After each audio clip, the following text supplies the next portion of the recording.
ஓம் முருகா போற்றி. ஓம் சரவண பவ. என் அன்பு குழந்தையே, நான் தான் அப்பவே உனக்கு சொன்னேனே, உன்னுடைய திறமையை மதித்து உன்னிடம் அவர்கள் வருவார்கள் என்றேன். அப்போது நீ தேவையில்லாமல் புலம்பினாய். இப்போது சிலருக்கு அழைப்புகள் வந்திருக்கும், சிலருக்கோ அழைப்புகள் வரும்.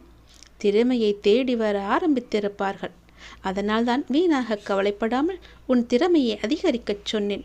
இப்போது இன்னும் அதிகமாக உன் திறமையை காண்பிக்கலாம். நான் சொன்ன வாக்கு உனக்கு பலிக்கும். உனக்கான நல்ல காலம் வந்துவிட்டது. உன் திறமை உனக்கு இல்லை என்று உன்னை அவமானப்படுத்தியவர்கள் இப்போது எப்படி இருக்கிறார்கள் தெரியுமா? அவர்களுக்கே தெரியாது நான் உன்னை உயர்த்துவேன் என்று. அவர்கள் உன்னை உயர்த்த போகும் நேரத்தில் அவர்கள் கண் கலங்கி போய் கூனி குறுகி நிற்கப் போகின்றார்கள். என் அன்பு கண்மணி, உன்னுடைய வாழ்வில் நான் ஒரு அதிசயத்தை நிகழ்த்தப் போகிறேன். இன்னும் சில மணி நேரத்தில், இன்னும் சில மணி துளிகளில் அந்த அதிசயத்தை நானே நடத்தி வைக்கப் போகிறேன். அதை நீ அனுபவிக்கவும் போகின்றாய். உன்னுடைய கஷ்டங்கள் எல்லாம் அதன் மூலம் நிவர்த்தியாகப் போகிறது. நீ மிகவுமே ஆசைப்பட்ட ஒன்றும் அதன் மூலம் உனக்கு கிடைக்கப் போகிறது. உன்னுடைய அப்பா சொல்வது நிச்சயம் உனக்கு படிக்கும். உன்னுடைய வாழ்க்கையில் எதிர்பாராத ஒரு அதிர்ஷ்டம் உனக்கு அடிக்கப் போகிறது. நீ சற்றும் எதிர்பாராத நேரத்தில் அது நடக்கப் போகிறது. மிக பெரிய மாற்றம் வந்து உன் வாழ்க்கையை அழகானதாக மாற்றப் போகிறது. நீ நினைத்த விஷயங்கள் எல்லாம் உனக்கு வெற்றி மேல் வெற்றியாக கிடைக்கப் போகிறது. நீ இழந்ததை மீண்டும் உனக்கு தரப்போகிறேன். நீ வாழ்வில் தொலைத்த ஒன்று உனக்கு கிடைக்கப் போகின்றது. அது எதுவாக வேண்டுமானாலும் இருக்கலாம். ஒரு பொருளாக கூட இருக்கலாம், நீ விட்ட உறவாக கூட இருக்கலாம், உன் உடல் ஆரோக்கியமாக கூட இருக்கலாம், நீ தொலைத்த நிம்மதியாக கூட இருக்கலாம், உனக்கு கிடைக்காத சந்தோஷமாக கூட இருக்கலாம். ஏதோ ஒன்று நீ தொலைத்ததிலிருந்து உனக்கு கிடைக்கப் போகின்றது. அது உனக்கு பல மடங்கு மகிழ்ச்சியை நிச்சயமாகவே தரும். நீ என் மீது கொண்ட நம்பிக்கை மற்றும் பிரார்த்தனையின் பரிசாக அது உனக்கு கிடைக்கப் போகிறது. நீ மகிழ்ச்சியாக இருக்க வேண்டும். உன் வெற்றிக்கான எல்லா அறிகுறிகளுமே உனக்கு தென்பட போகின்றது. வரும் வாரத்தில் உன் முக்கியமான சில லட்சியங்கள் நிச்சயம் நடைபெறும். எல்லாம் நன்மைக்கே. என்னை நம்பு. உன் நம்பிக்கையும் பொறுமையும் உன்னுடைய வாழ்க்கையை வெற்றி என்ற திசையில் நிச்சயமாகவே பயணிக்க வைக்கும். உன் அப்பா நான் சொல்கிறேன் அல்லவா, நல்லது நடந்தே தீரும். எந்த நொடியும் மாற்றம் வரும். நீ கவலைப்படாமல் இரு. உனக்கான வழி பிறந்து விட்டது. உனக்கென்று மூடப்பட்ட கதவுகள் எல்லாம் இப்போது தானாக திறக்கப் போகிறது. இனி எல்லாமே சுபமாக நடக்கப் போகிறது. இது போதே உனக்கு நல்ல விஷயம் நடக்கப் போகிறது. தேவையில்லாமல் நீ உன்னை வருத்தி கொள்ளாதே. நீ உன் வாழ்க்கையில் தத்தளித்து கொண்டு இருக்கிறாய் என்பதை நான் அறிவேன். உன்னை எனது கரம் கொண்டு இறுக பிடித்து காப்பாற்றிக் கொண்டிருக்கிறேன். இன்னும் சில நாட்களில் அனைத்தும் மாறும். உனது எண்ணங்கள் அனைத்துமே நிறைவேறப் போகிறது. எல்லாம் தவறாக நடக்கிறதே, என்ன செய்வது என்று நினைக்காதே. நிதானமாக யோசித்து செயல்படு. அவசரப்படாமல் பொறுமையாக இரு. உன்னை விட்டு யார் விலகினாலும் அதையே நினைத்து நீ கவலைப்படாதே. எல்லாமே நன்மைக்கே என்று எடுத்துக்கொள். யார் உன்னை வெறுத்தார்களோ, யார் உன்னை உதாசீனப்படுத்தினார்களோ, யார் உன் நம்பிக்கையை எல்லாம் கெடுத்தார்களோ, அவர்கள் முன் நீ வளர்ச்சி அடைந்து உன் வாழ்வில் வெற்றி பெறப் போகிறாய். கவலைப்படாமல் இரு. நான் இருக்கிறேன். உனக்கு கோபம் வேண்டாம். உனக்கு வரும் அனைத்தையும் நான் ஏற்பேன். என் அனுமதி இல்லாமல் எதுவுமே நடக்காது. அதனால் கலங்காதே. அனைத்துமே பொடி பொடியாக போகிறது. உன்னுடைய மனம் தெளிவாகும் நேரம். இழந்ததையெல்லாம் மீண்டும் பெறும் நேரம். என் செல்ல பிள்ளையான உனக்கு எந்த குறையும் ஏற்படாமல் நான் உன்னை பாதுகாப்பேன். உனது வாழ்க்கைக்கு நானே பொறுப்பு. நல்லதே நடக்கும் உனக்கு. நீ முதலில் உன்னை நீ அறிந்து கொள். உலக வினை தன்னாலே நடைபெறும். நான் நடத்துவேன். நான் நடத்தி காமிப்பேன். நான் நடத்தி கொண்டும் இருக்கிறேன். நீ சாட்சியாக மட்டும் இரு. நான் எப்பொழுதுமே உன்னிடம் கூறிக்கொண்டே இருக்கிறேன். எதிலுமே முன் நிற்காதே. உடல் என்றால் நோய் வரும், மூப்பு வரும், மரணம் வரும். இது நிரந்தர உண்மை. எப்போதுமே உள்ளது. மாற்றமே இல்லாதது. இந்த உண்மையை நாம் மறுதலிக்கும் போது துன்பப்படுகிறோம். உண்மைக்கு எதிராக உலகம் இருக்க வேண்டும் என்று நம் எதிர்பார்ப்பு நமக்கு துன்பத்தை தான் தருகிறது. நீங்கள் சரண் செய்ய வேண்டிய எதுவும் ஏற்கனவே இறைவனுடையது அல்லவா? ஆனால் உங்களுடையது என்று நீங்கள் நினைக்கும் எதையும் விட்டுவிடுங்கள் என்றே நான் சொல்வேன். எதையாவது நீங்கள் இறுக பற்றி கொண்டிருந்தால் கொஞ்சம் தளர்வாக்குங்கள். தளர்வதே சரணாகதி, வேறு எதுவுமே இல்லை. உங்கள் மனதை ஏதாவது உறுத்தி கொண்டிருந்தால் அந்த கவலையை சரண் செய்வதே சரணாகதி அடைவது. இது ஆகுதி போலத்தான். ஆகுதி என்பது என்ன? ஆகுதி என்பது யாகத்தீயில் பிரார்த்தனையுடன், நம்முடைய பிரார்த்தனையுடன், வேண்டுதலுடன் போடப்படும் பொருட்கள்தான் ஆகுதி. எனவே உங்களை என்ன உறுத்தி கொண்டிருந்தாலும் அல்லது உங்களிடம் கவலை இருந்தாலும் அதை ஆகுதியாக கருதி இறைவனிடம் நீங்கள் அளித்து விடுங்கள். எதை உங்களால் சமாளிக்க முடியவில்லையோ, எது உங்களுக்கு பாரமாக இருக்கிறதோ, எதை சுமப்பதால் நீங்கள் சோர்வடைந்து இருக்கிறீர்களோ அதை அப்படியே போட்டுவிட்டு சென்றால் போதும். அந்த யாகத்தீயில் போட்டு விடுங்கள். சரணாகதி என்பதன் பொருள் இதுதான்.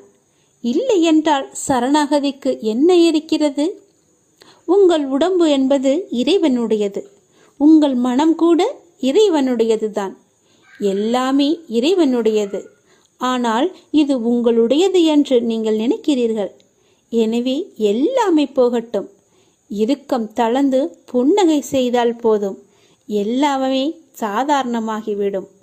எங்களுடைய கவலைகள் எல்லாமே இந்த யாக குண்டத்தில் போட்டு எரிப்பது போல எரித்து விடுங்கள். எல்லாவற்றையுமே கடவுள் பார்த்து கொள்வார் என்ற நம்பிக்கையோடு இருங்கள். விதியை வெல்லவும் அதன் பிடியிலிருந்து விலகி நிற்கவும் இரு வழிகளே உண்டு. ஆன்மா விதியால் கட்டுப்படுவதில்லை என அறிதல் ஒரு வழி. இறைவனிடம் முழுமையாக சரணாகதி அடைந்து நிற்பதுதான் மற்றொரு வழி. நீங்கள் எந்த வழியில் போகப் போகிறீர்கள் என்று நீங்களே முடிவு செய்து கொள்ளுங்கள். நான் சொல்வதை சொல்லிவிட்டேன். பிறகு உங்களுடைய முடிவுதான். நான் சொல்ல போவதை கவனமாக கேள். விதி கற்றுத்தரும் வாழ்க்கை பாடத்தை சரியான தருணத்தில் கற்றுக்கொள்ள நாம் தவறினால் அதே பாடத்தை மோசமான தவறான நேரத்தில் மீண்டும் விதி நமக்கு கற்றுத்தந்துவிடும். அதனால் புரிந்து கொண்டால் வெற்றி, புரியாதவரை பயிற்சி செய்து கொண்டே இருக்க வேண்டும். நாம் வாழும் இந்த உலகில் துன்பமும் துயரமும் எல்லோருக்குமே பொதுவானதுதான். அதை கையாளும் விதம்தான் வேறு வேறு ஆளுக்கு மாறுபடும். சிலர் முறையாக கையாள தெரியாமல் சோர்ந்து தடுமாறி முயலாமல் முடங்கி போய்விடுவார்கள். சிலர் நேரான வழியில் விடாமுயற்சி செய்து நினைத்ததை சாதித்து விடுவார்கள். ஆழ்கடல் அனைவருக்கும் ஒன்றுதான். மூச்சடக்கி மூழ்கினால் முத்துக்கள் கிடைக்கும். வலிமையுடன் வளைந்து வலை வீசினால் மீன்கள் கிடைக்கும். இரண்டையும் செய்ய முன்வராமல் கரையை மட்டும் தொட்டால் கால்கள் மட்டுமே நனைந்து ஈரமாகும். நம்பிக்கை என்பது உங்கள் கையில் இருக்கும் வரை வெற்றி என்பது உங்கள் கை கூடும் தூரத்தில் தான் இருக்கின்றது. எளிதாகவே தொட்டுவிடலாம். உங்களை நிராகரித்த இடத்தில் நிராகரிக்கவே முடியாத அளவிற்கு வளர்வதுதான் உண்மையான வளர்ச்சியின் வெற்றியாகும். சோதனைகளால் மனதை பலப்படுத்த முடியும். தோல்விகளால் முயற்சியை மேம்படுத்த முடியும். வெற்றிகளால் அடக்கத்தை கற்றுக்கொள்ள முடியும். வெற்றியை விட பல சந்தர்ப்பங்களில் முயற்சிகள் மிகவுமே அழகானவை. முடிவே இல்லாத ஒரு வார்த்தை முயற்சி மட்டுமே. கோடி முறை பயிற்சி செய்தாலும் ஒரு முறை முயற்சி செய்தால்தான் பலனை நம்மால் அடைய முடியும். தேடாத போது கிடைப்பதும் தேடும் போது தொலைப்பதும் வாய்ப்புகளை மட்டுமல்ல, உங்களுடைய வாழ்க்கையையும் தான். நான் சொல்வது உங்களுக்கான வாழ்க்கைக்கான பாடம்.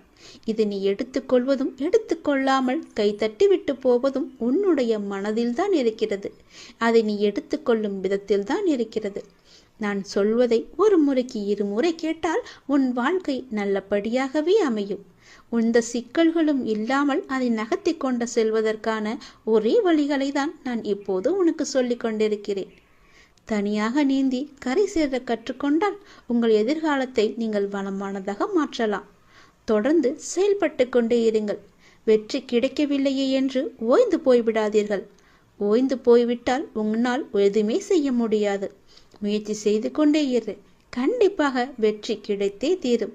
என்ன, கொஞ்சம் நாட்கள் தான் ஆகும். கவலைப்படாதே. கண்டிப்பாக அந்த வெற்றி உனக்காக மட்டுமே இருக்கிறது என்பதை நம்பி நம்பிக்கையோடு துணிச்சலாக இறங்கு. இதை நீ செயல்படுத்தினால் வாழ்க்கையில் முன்னேறலாம். இன்று உனக்கு 10 மடங்கு அதிர்ஷ்டம் உன்னை தேடி வரும்படி ஒரு நல்லதை நான் கொண்டு வந்திருக்கிறேன். தவற விட்டு விடாதே, பிறகு நீதான் வருத்தப்படுவாய். என் அன்பு குழந்தையே, உனக்குள் நேர்மறை எண்ணங்கள் குறைந்து எதிர்மறை எண்ணங்கள் நிறைந்துள்ளதால் நீ முடிவெடுக்க மற்றும் செயல்பட அச்சப்பட்டு கொண்டிருக்கின்றாய்.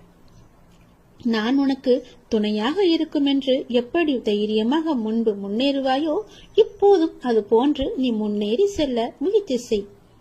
பற்றிலிருந்து வெளிவந்து பற்றற்று நீ செயல்படு. அப்போது எது உனக்கு நன்மையோ அதை உனக்கு நான் கிடைக்கச் செய்கின்றேன். என் மீது உனக்கு நம்பிக்கை இருந்தால் நீ வாழ்வில் வரும் சிறு சிறு சறுக்களை கண்டு அச்சமின்றி உன்னுடைய லட்சியம் எதுவோ அதை நோக்கி நீ நடப்போட முயற்சி செய். நிச்சயம் நல்லது நடக்கும். என்னை எப்படியாவது இன்று வந்து தொட்டுவிடு. 10 மடங்கு அதிர்ஷ்டம் உன்னை தேடி வரப்போகிறது. தவற விட்டு விடாதே, பிறகு நீதான் வருத்தப்படுவாய். நான் சொல்வது புரிகிறதா? என்னை கும்பிட்டும் உனக்கு துன்பங்கள் தொடர்கிறது என்ற கவலை எல்லாம் இனி உனக்கு வேண்டாம். என்னுடைய கணக்கு வேறு. என் கணக்கு வைத்திருப்பவர் நான் அல்லவா? அப்பொழுது நீ யாரும் எட்ட முடியாத உச்சநிலையை நிச்சயம் அடைவாய். உன்னுடைய கணக்கை நான் எழுதி வைத்து விட்டேன். நன்மைகள் அவ்வப்போது இடைவெளி விட்டு நடக்கும். உனக்கு சில நாட்கள் உனக்கு நன்மையாக இருக்கவில்லை என்றும் மனதில் பாரம் குறையவில்லை என்றும் என்னிடம் முறையிட்டாய் அல்லவா? அது மாறப்போகிறது. உன் முகத்தில் புன்னகை தாண்டவமாடப் போகிறது. நீ மீண்டும் புத்துயிர் பெற்றது போல எழுந்து வரப்போகின்றாய். அடுத்தடுத்து மீண்டும் எல்லா நன்மையாகவே நடக்கப் போகின்றது. ஆனாலும் நீ என் நாமத்தை கூறி ஜெபம் செய்து கொண்டே இரு. இடைவிடாது தொடர்ந்து கொண்டே இரு. அது உன்னுடைய நன்மையான நாட்களை அதிகரிக்கச் செய்யும். உன்னுடைய துக்க நாட்களை குறைக்கச் செய்யும். நான் சொல்வது புரிகிறதா? எல்லா நன்மைகளுமே உன்னை தேடி வந்து கொண்டிருக்கிறது. எதை பற்றியும் இனி கவலைப்பட வேண்டிய அவசியமில்லை. நீயோ ஒரு குழப்பத்திலிருந்து உன்னுடைய மனமானது வெளிவருகின்றது.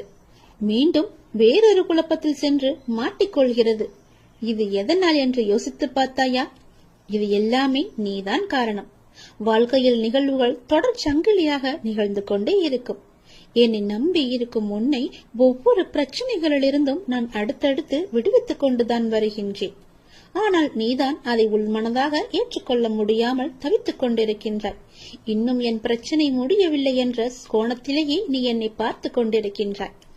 உன் மனம் ஒன்றிலிருந்து மற்றொன்றை கண்டு குழம்பி தவித்து போகின்றது. இதுவும் சரியாகும். விரைவாகவே எல்லாமே சரியாகும். நான் உனக்கு துணை இருக்கிறேன். கவலைப்படாதே. எல்லாம் நல்லதாக நடக்க நான் உனக்கு ஆசிகள் வழங்குகின்றேன். இன்று என்னை எப்படியாவது வந்து பார்த்துவிடு அல்லது தொட்டுவிடு. 10 மடங்கு அதிர்ஷ்டம் உன்னை தேடி வந்து கொண்டிருக்கிறது. தவறவிட்டு பிறகு வருத்த பார்ப்பு இல்லாது ஆத்மார்த்தமான அன்பினால் இறையை தொழும்போது அந்த இறைவன் உங்களுக்கு எளிதாகவே காட்சி தருவார். அன்பு ஒன்றுதான் இந்த உலகத்தில் நிரந்தரமாக இருக்க வேண்டும். இந்த உலகை ஆளக்கூடிய ஒற்றை சொல் அன்பு. அன்பால் மாற்ற முடியாதது என்று இந்த உலகத்தில் எதுவுமே இல்லை. அன்பு என்ற ஒன்று உங்களிடம் அதிகமாக இருந்தால் உங்களுக்குள் கடவுள் தன்னை உருவேற்றி தானாகவே அதில் வந்து அமர்ந்து விடுவார். ஒரு நாளில் எதை பற்றி நீங்கள் அதிகமாக சிந்தித்துக் கொண்டு இருக்கின்றீர்களோ நீங்கள் அதுவாகவே மாறிவிடுவீர்கள்.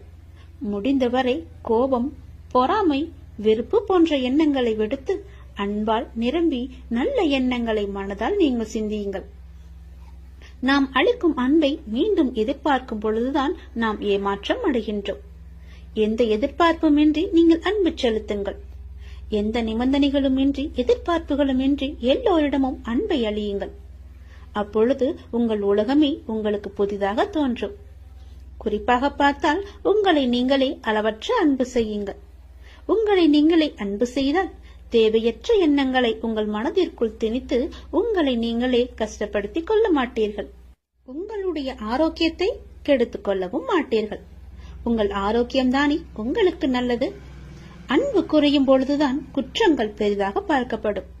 குடும்பத்தில், தொழிலில், நண்பர்களுடன், தெரிந்தவர், தெரியாதவர், விலங்குகள், பறவைகள், தாவரங்கள், பஞ்சபூதங்கள் இவை எல்லாவற்றுக்கும் அடிப்படையான இறைவன் என்று அனைவரிடமும் அன்புடன் நாம் இருப்போம். பல மடங்காக மீண்டும் அன்பை நாம் பெறுவோம். அன்புதான் உங்கள் பலவீனம் என்றால் நீங்கள் தான் உலகிலேயே மிக பெரிய பலசாலி. அதை நீங்கள் புரிந்து கொள்ளுங்கள். வெறுப்பது யாராக இருந்தாலும் நீங்கள் அனைவரையும் நேசித்து நாம வாழ்ந்து வருவோமே. நேசிப்பது நாம் தான் என்று சந்தோஷமாக வாழ்ந்து வருவோமே. உங்கள் வாழ்க்கையை நீங்கள் அன்பால் நிரப்பி பாருங்கள். உங்கள் வாழ்க்கையில் எவ்வளவு சந்தோஷமான பூக்களை சந்தோஷமாகவே பறிப்பீர்கள் என்று. உங்கள் வீடு, உங்கள் தோட்டம், உங்கள் இல்லம், உங்கள் சுற்றியுள்ள அனைத்துமே சந்தோஷத்தால் நிரம்பி வழியும். அதனால் யாரிடமும் அன்பு செலுத்த நாம் தவற வேண்டாம், மறக்கவும் வேண்டாம். உங்கள் மனதில் எதையோ நினைத்து கவலைப்பட்டு கொண்டிருக்கவும் வேண்டாம். எதை பற்றியும் நீங்கள் கவலையும் படாதீர்கள்.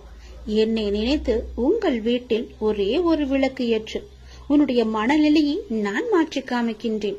உன் மனம் முழுவதும் நானே வந்து அமர்ந்து அந்த இடத்தில் அன்பை பொழிய வைக்கின்றேன். அன்பு பொழிந்து விட்டால் போதும், உன் இல்லமும் மனமும் சந்தோஷத்தில் பூத்து குலுங்கும். எனக்காக ஒரே ஒரு நாளாவது உன் வீட்டில் விளக்கு ஏற்றுவை. உன் மனநிலை மாறி சந்தோஷமாக இருப்பதை நீயே பார்ப்பாய். உனக்கு நிம்மதி இருக்கும். மனம் தளராதே. நீ உயரமாக வளர்ந்து ஜோதியை போல ஜொலிக்க போகிறாய். சந்தோஷமாக இரு. என் அன்பு குழந்தையே, நான் என் மீது உனக்கு சத்தியம் செய்து தருகிறேன். இந்த சத்தியமானது என் மீதானது அல்லவா? கண்டிப்பாகவே இந்த சத்தியம் உனக்கு பலிக்கும். நிச்சயம் நடக்கும். இது கேட்டு முடித்த 10வது நிமிடத்திலேயே நடக்கும். மிக பெரிய அதிர்ஷ்டம் உன் வீடு தேடி வரும். நீயே எனக்கு நன்றி சொல்ல போகின்றாய். சந்தோஷமாக அதை அனுபவிக்க இந்த நொடி முதலே நீ அனுபவித்துக் கொள்ள எல்லாவற்றையும் நீ தயாராக வைத்துக்கொள். இது என் மீது சத்தியம். உன்னுடைய குறைகளை எல்லாம் தீர்த்து வைக்கவே நான் இருக்கின்றேன். நீ கலங்காதே. நீ மனமுடைந்து சிந்தும் கண்ணீர் துளிகளுக்கு மதிப்பு அதிகம். அதை இரக்கம் இல்லாத மனிதர்களிடம் நீ காட்டாதே. உனக்காகவே என் மனவாசல் என்றுமே திறந்து இருக்கின்றது. என்னுடன் உன் சுக துக்கங்களை நீ பகிர்ந்து கொள். என்னுடன் பேசும் பழக்கத்தை நீ ஏற்படுத்திக் கொள். உனக்கு இனி ஒவ்வொன்றாகவே நல்லது தொடங்க போகிறது. நீ பட்ட துன்பங்கள் எல்லாமே அனைத்துமே இந்த நொடி முதலே முடிந்து விட்டது. நான் உனக்காக வருகின்றேன். உனக்காக மட்டுமே நான் வருகின்றேன். கலங்காதே. என்னுடைய வரவால் இனி உன் வாழ்வில் எல்லா அற்புதங்களையும் நீ காணப்போகின்றாய். உனக்கு நல்லது நடக்கப் போகிறது. நல்லது மட்டுமே இனி நடக்கப் போகிறது. ஏனென்றால் இருள் நீங்கி ஒளிமயமான வாழ்க்கையை நீ வாழப் போகின்றாய். நீ எதிர்நோக்கும் அத்தனை செயல்களும் வெற்றி பெறும். அந்த நாள் வெகு தொலைவில் இல்லை. உனக்கு வழி துணையாக நான் இருக்க உனக்கு ஏன் கவலை? நீ எடுத்த முடிவில் உறுதியாக இரு. நீ செல்லும் பாதையில் உனக்கு துணையாக நான் வருகின்றேன். எதற்காகவும் எப்போதும் அவசரப்பட்டு விடாதே. நேரம் வரும்போது என்னுடைய அருளால் அது தானாக நடக்கும். உங்களுக்கு நல்லது நடக்கும்படி நானே அமைத்து தருகிறேன். ஏனென்றால் உன்னுடைய துன்பங்கள் எல்லாமே இந்த நொடி முதல் முடிந்து விட்டது. இன்னும் 10 நிமிடத்தில் ஒரு நல்ல செய்தி உனக்காக தயார் செய்து வைத்திருக்கிறேன்.